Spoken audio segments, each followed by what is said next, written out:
ಎಲ್ರಿಗೂ ನಮಸ್ಕಾರ.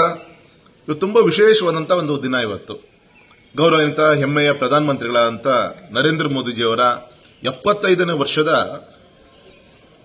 ಹುಟ್ಟುಹಬ್ಬದ ಶುಭಾಶಯಗಳು.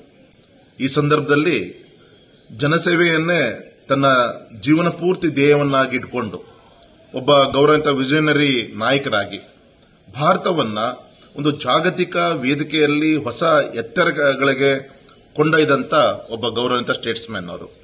ಸ್ವಚ್ಛ ಭಾರತದಿಂದ ಹಿಡಿದು ಡಿಜಿಟಲ್ ಭಾರತದವರೆಗೂ ಕೂಡ ಜನಜೀವನವನ್ನ ಬದಲಿಸಿದ ಒಬ್ಬ ಗೌರವಾನ್ವಿತ ಸುಧಾರಕರು ಅಂತ ನಾನು ಹೇಳಲಿಕ್ಕೆ ಅತ್ಯಂತ ಅಭಿಮಾನದ ಹೇಳಲಿಕ್ಕೆ ಇಚ್ಛೆ ಪಡ್ತೇನೆ.